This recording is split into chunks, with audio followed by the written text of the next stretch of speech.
Hello and welcome back to Citizen Pew. This is Citizen Pew Commentary, and today I'm going to be talking about building a 410 AR and basically my experience with it thus far. So, I got some interesting footage, some trials and tribulations to tell you, all the stuff I've been going through. So, if you're thinking about building a 410 AR or buying one, maybe watch this video and see what I've gone through. I'm going to tell you what I've learned and where I think I'm at and what I'm going to do going forward. All right, before we get started, I'd like to thank all my subscribers. Thank you.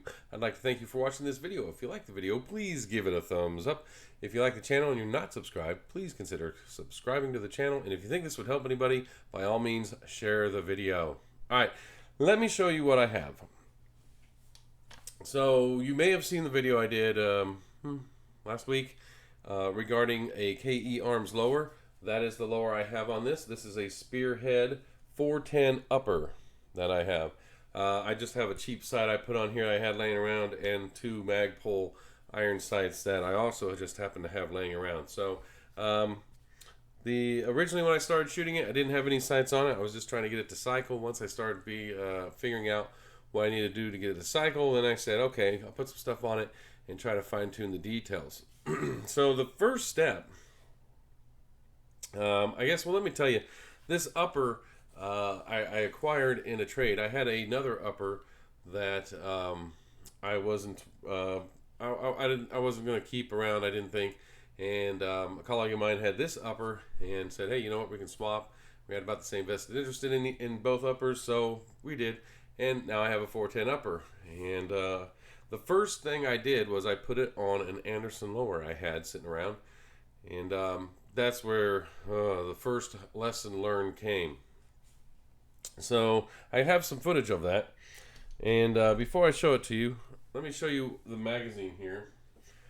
This was the only magazine I had at the time. It's a 5-round mag, and it's basically plastic. If you're used to shotgun mags, it has a little tab there. That's for your bolt release or bolt catch to kick on, and it's all plastic. And nothing fancy about it really. It's just a 410 mag.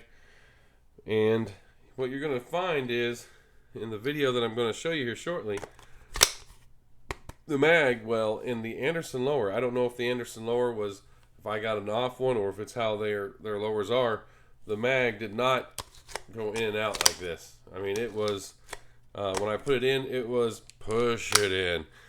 And what I found was that with the Anderson lower, let me get this back down here.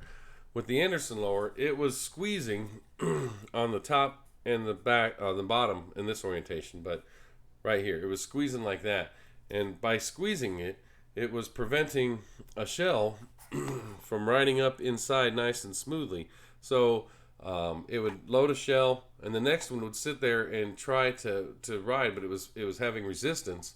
And by the time the shell that was in the chamber fired and the bolt came back, the next shell might not have been all the way up to get caught and go in.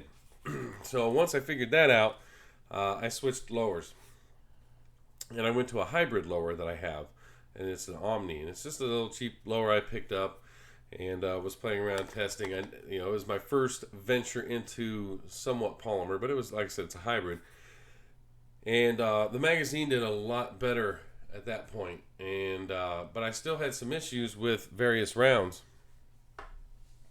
And it wasn't until I put the KE arms lower on there where I got rid of all the mag feed issues I was having and started learning that I was having round issues with various brands of rounds and going that way. So let me go ahead and show you this this clip here. It's a couple minutes long. This is with the Spearhead upper on the Anderson lower, and these are the problems I had. Now, don't get me wrong, I had a couple of good cycles through it, but it was, man, it wore me out. Anyhow, here's that video.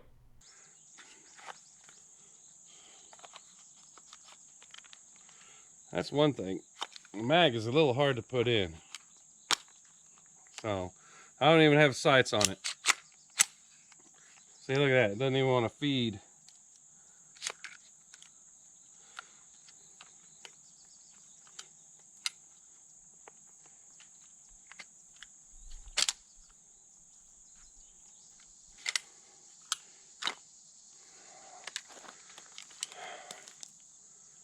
Looks like it tried to feed this one too.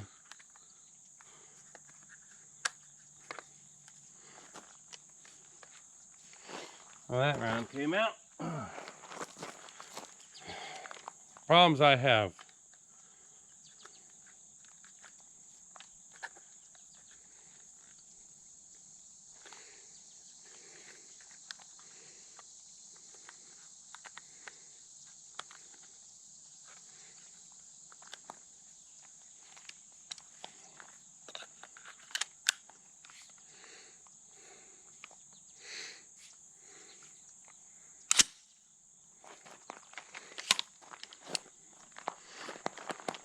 All right, let's see how she does.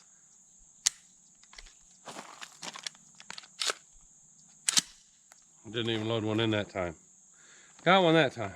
Here we go. That one got stuck. Come on.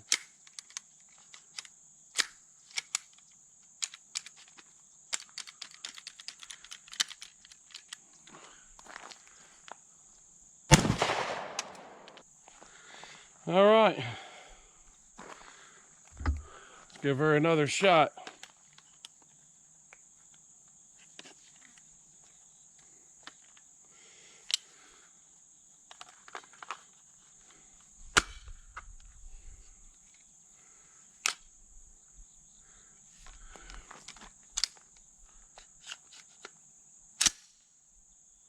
I don't know if we got it. We'll see. Nope, it did not.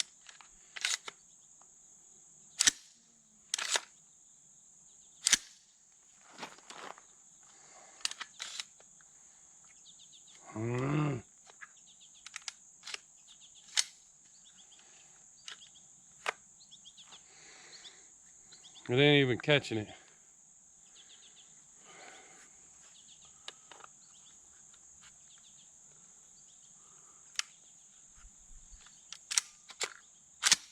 I caught it that time. All right, here we go.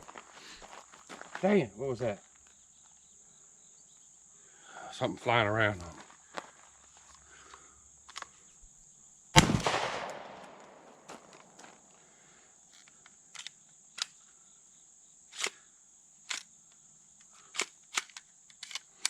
Nope. Oh, there it goes. All right.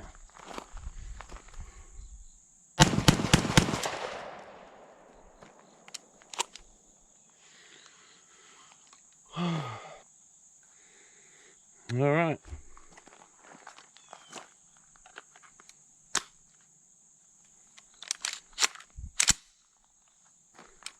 See how it does.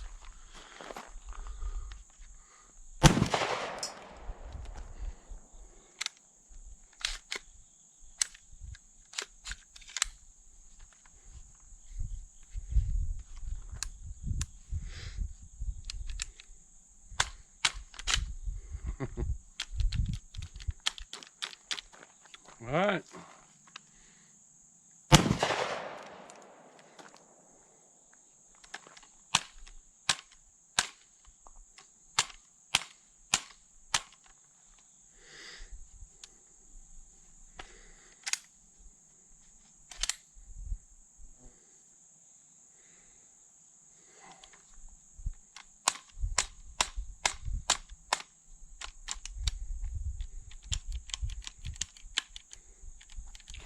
It's there now.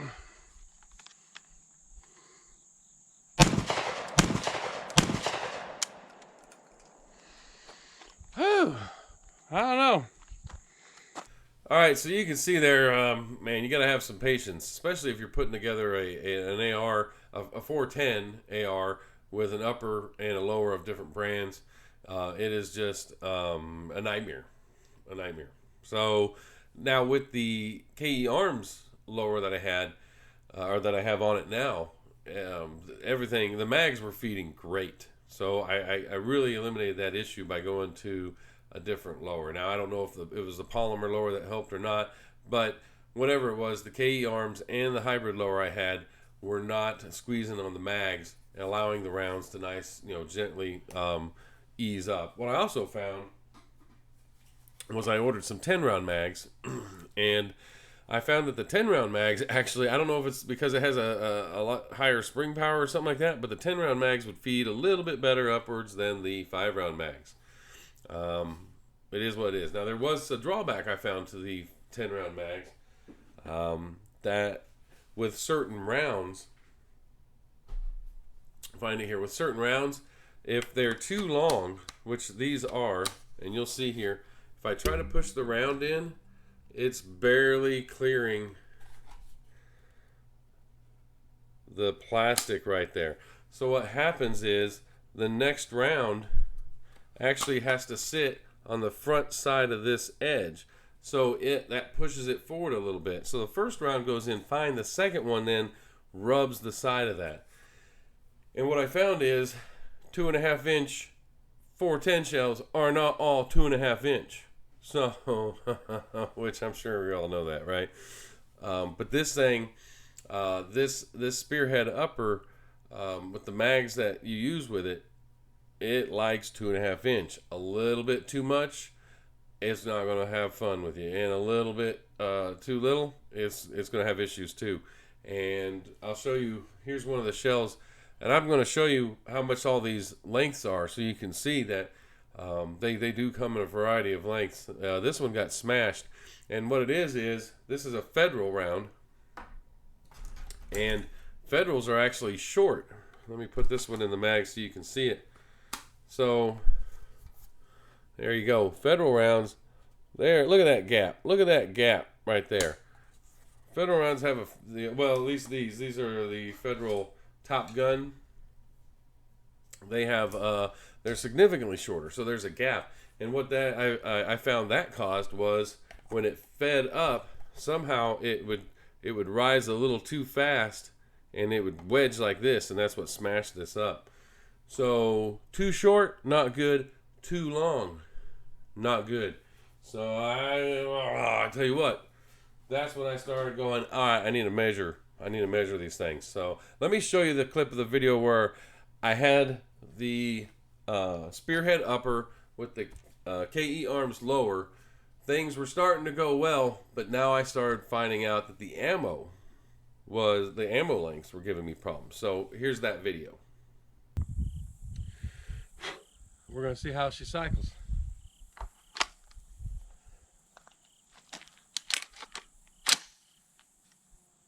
All right. Hopefully we go full unload on here.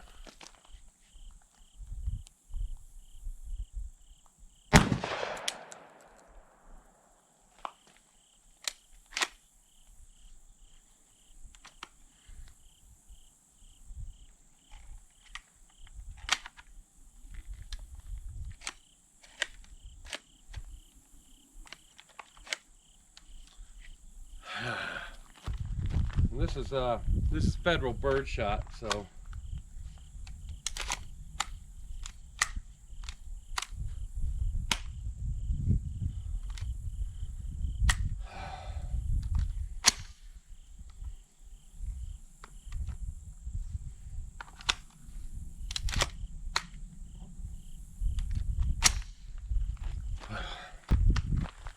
alright, somehow the rim of the next shell got behind the other one. That's why it wouldn't come forward. That might have been on me. That might have happened with the jam. I'm not going to blame anything on this right yet.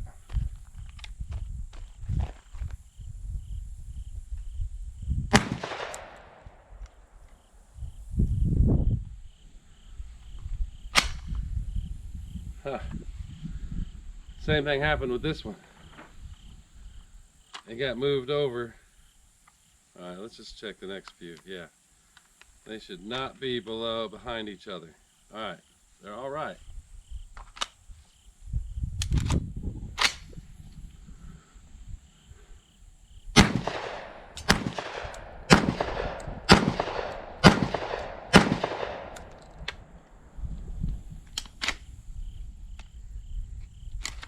Failed to extract the last one. Failed to lock back.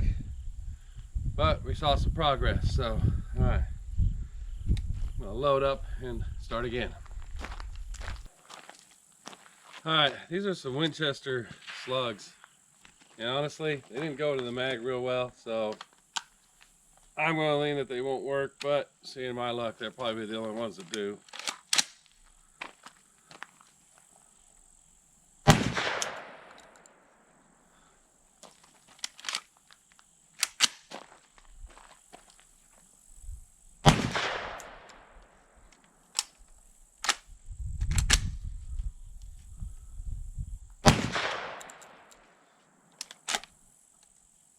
Well, that one actually loaded it.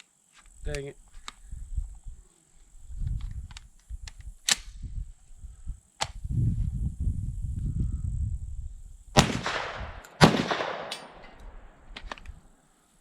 Well, it's like a little bit better.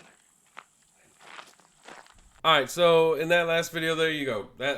At that point, I started realizing, okay, it is the ammunition now that's giving me problems. It's not feeding, it's not, it's too big, too long for the magazine, or too short to cycle into the chamber just right.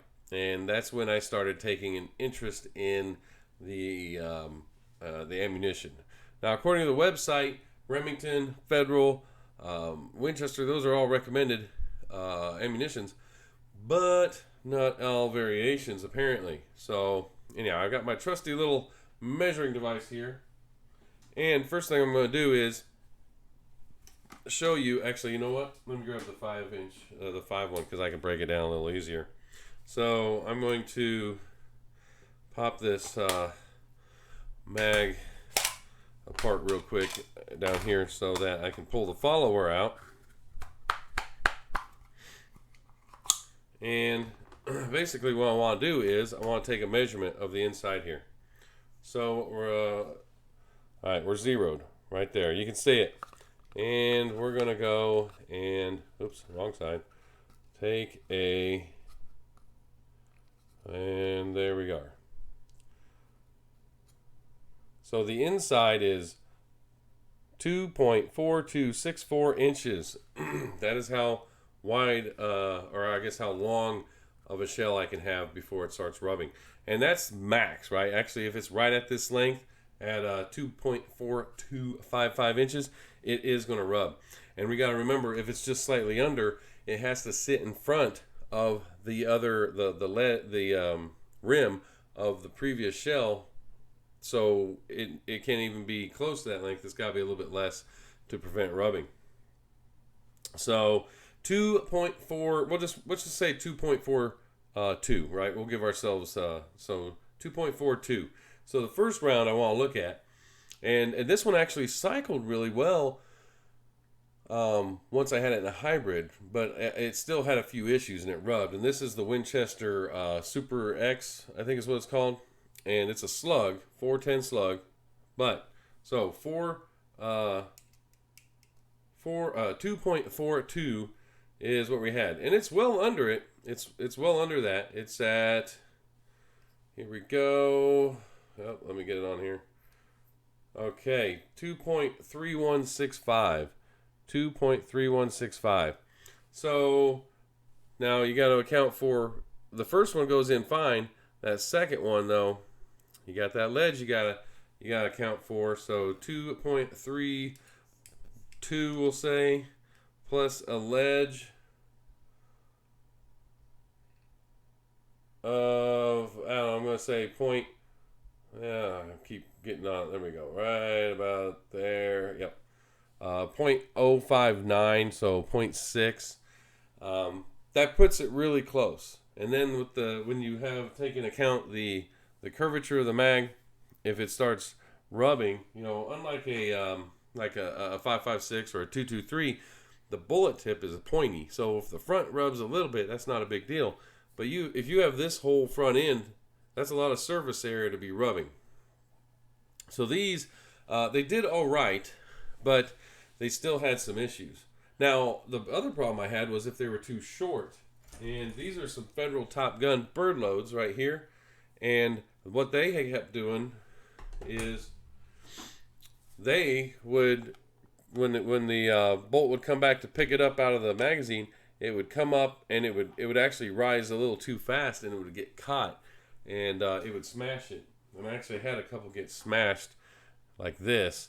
I don't know if you can tell, but it's been smashed, and so I'm gonna have to put this in like one of my single shots and get rid of it.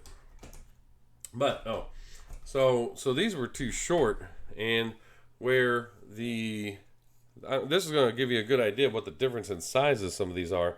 Where the Winchester slugs were, what was it? Get it back in here, 2.3165, 2.3165. Look at that. Oop! Oh, I hit the mic. Look at that gap right there. Look at that gap. So these are 2.2120. So significantly different in height.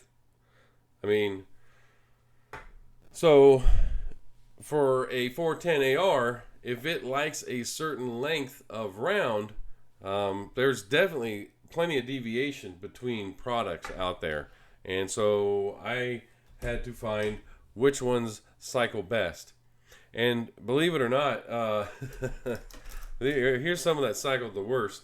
And I'll show you the difference. These are American Tactical loads. I guess I'll show you the box. American Tactical loads, which a lot of people have talked bad about these. I don't have problems with them in breakovers, single shot type stuff, but I do have problems with them cycling in this. And I think the reason is, check a look at it. That's how a birdshot load, like you might typically see.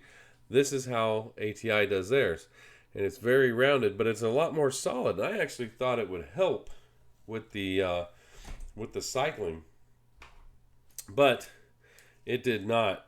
And it comes in at 2.275, 2.27. Whoops. Oh, did I move it with my hand? I did. Let me get back on there. 2.2755. 2.27. Well, it moved 6. I keep touching it with my hand.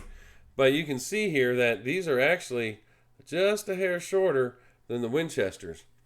And but it actually didn't like this harder surface. It actually made it move, drag in the magazine. And what I found was some of these, because of that drag, when the top one was getting caught up, the next one down would rub, and it would cause the lip to go onto the backside of the next shell down, and then I would never be able to, it never would inject the next one. So those don't work. But surprisingly, ATI's slugs did really well when I had them out there, and they come in at, get this up here, they come in, keep bumping it, at 2.2465, 2.2465. They worked really well. And these Remington, I guess I can show you the boxes here. Here's the ATI slugs, and here is the Remington Nitro sporting clays. These were the two best that I have in my inventory of 410 shells to work, and the Remingtons are at 2.31. If you can see that, 2.31. So I think what it's going to come down to is that this 410, like I said, with the right rounds, will just cycle real well. And you saw in the couple clips I showed, it did. I had a couple segments there where it was just bam, bam, bam, bam, doing good. And so moving forward, once 410 ammo comes back, I'm going to be buying a variety of brands as I can find them, and comparing and trying to find which one cycles the most frequent. Right now, granted, this upper hasn't had a lot shot through it. The guy I swapped uppers with hadn't shot many rounds through it, and I probably have a total of 50 rounds through it. So I'm gonna say it's probably still in its break-in period too. But here's my problem: 410 shells are super hard to find. My inventory is drying up with all the stuff I do. So I'm probably going to retire this effort until 410 shells show up again, because I don't want to use up all my 410s trying to get this thing all ironed out and then leave myself with none for all my other rifles. So that's kind of where I'm at. If you have a 410 AR, please let me know. Have you experienced this? Especially if it was a spearhead upper or an upper and a lower that were different brands. I've heard that the ATI 410 uppers, or I'm sorry, 410 ARs that are all one. It's all ATI. I heard they're not all that great. So, but I've never experienced that. So I'd be interested to know what you have in your what you have to say in the comments section. Anyhow, that's really all I have for you. I wanted, if any of you are out there thinking about building a 410 AR, I'm going to say be ready. Be ready. It is a lot of figuring out, at least for me. This has been probably one of the most time intensive builds I've done. So, but anyhow, I appreciate you watching the video. If you like the video, please give it a thumbs up. If you know somebody building a 410 upper or building a 410 AR in any capacity, send them this video. It may help them out. If you have any thoughts, please share them in the comment section, and have a good day.